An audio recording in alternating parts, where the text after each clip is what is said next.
நஹ்மதுஹு வ நுஸல்லி அலா ரசூலிஹில் கரீம். கண்ணியத்திற்குரிய அல்லாஹ் தஆலாவின் நல்லடியார்களே,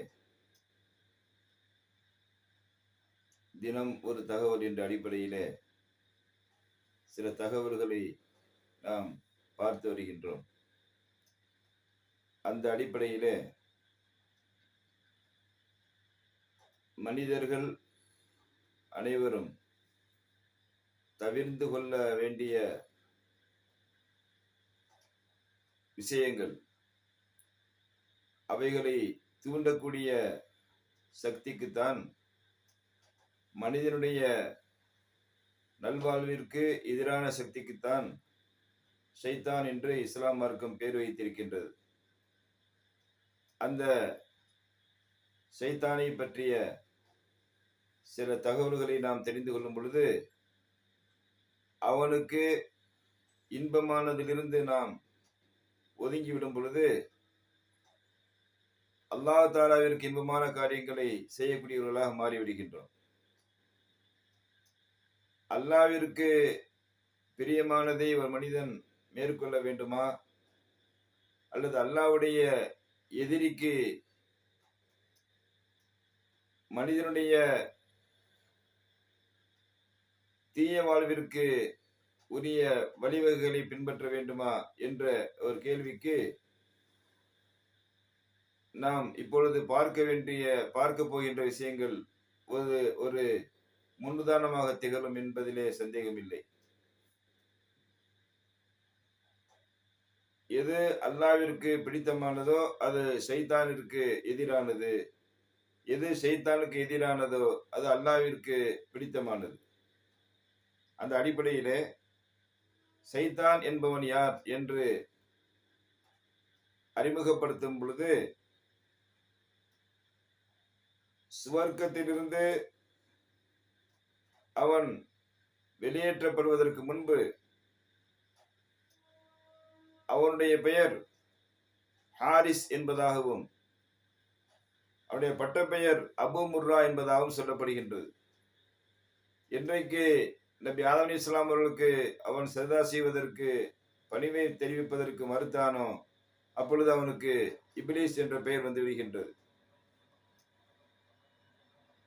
இப்பொழுது நாம் அந்த இப்லீஸிற்கு பிடித்தமான காரியங்கள் எது, நாம் தவிர்த்து கொள்ள வேண்டிய விஷயங்கள் எது என்று பார்க்கும் பொழுது, அதில் முதலாவதாக நமக்கு சொல்லப்படுவது என்னவென்று சொன்னால், ஒரு மனிதன் இரவிலே தூங்கும் பொழுது தனது ஆடைகளை கட்டி கொண்டு தூங்க வேண்டும், முடிச்சு போட்டுக் கொண்டு தூங்க வேண்டும்.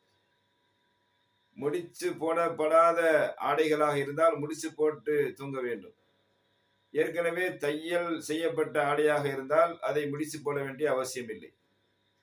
உதாரணமாக, ஒரு மனிதர் வேட்டி கட்டி இருக்கின்றார், அதோடு தூங்க செல்கின்றார் என்று சொன்னால், அவர் தூங்குவதற்கு முன்பு அந்த வேட்டியை கட்டி கொண்டுதான் தூங்க வேண்டும். ஏன் அப்படி நமக்கு இஸ்லாம் மார்க்கத்தில் சொல்லப்பட்டிருக்கின்றது என்று சொன்னால்,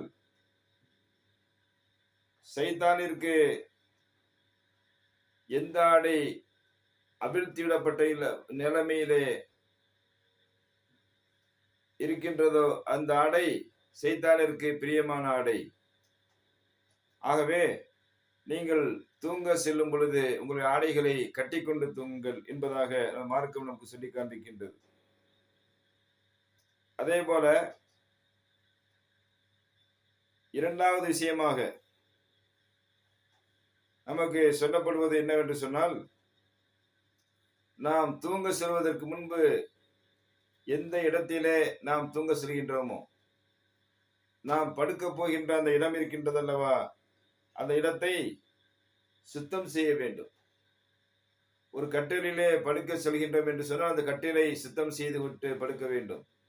அதில் போடப்பட்டிருக்கின்ற படுக்கை விரிப்புகளை உதறி சுத்தம் செய்ய வேண்டும் என்று மார்க்கம் நமக்கு சொல்லி காண்பிக்கின்றது. என்று சொன்னால், எந்த கட்டிலே சுத்தம் செய்யப்படுவதில்லையோ அந்த கட்டிலை, அந்த இடத்தை ஷைத்தான் விரும்புகின்றான் என்பதாக மார்க்கம் சொல்லி காண்பிக்கின்றது. அதே போல நாம் தவிர்ந்து கொள்ள வேண்டிய ஆடைகளிலே ஒன்று சிவப்பு நிற ஆடை. ஏன் அப்படி அது தவிர்த்து கொள்ளப்பட வேண்டிய ஆடையாக இருக்கின்றது என்று சொன்னால், அல்லாஹ்வுடைய எதிரியாக இருக்கின்ற சைத்தானிற்கு மிகவும் பிடித்தமான ஆடை சிவந்த நிற ஆடை என்பதாக சொல்லப்படுகின்றது. நமக்கு இன்பமான நாளாகவும், அதே போல சைத்தானிற்கு துன்பமாக இருக்கக்கூடிய நாளாகவும் ஆக்கப்பட்ட நாட்கள் என்று சொல்லப்படும் பொழுது, அது துல்ஹஜ் பிறை 9ஆம் நாள், அதே போல ஜும்மாவுடைய நாள், ஈதுல் அல்ஹா என்று சொல்லப்படக்கூடிய நாள், அதே போல ஈதுல் ஃபித்ர் என்று சொல்லப்படக்கூடிய அந்த பெருநாள், அதே போல இன்னொரு நாள், எந்த நாளிலே மனிதன் பாவம் செய்யாமல் இருக்கின்றானோ அந்த நாள். இந்த நாட்கள் எல்லாம் சைத்தானிற்கு பிடிக்காத நாட்கள், நமக்கு நாம் கொண்டாடக்கூடிய நாட்கள். அடுத்தபடியாக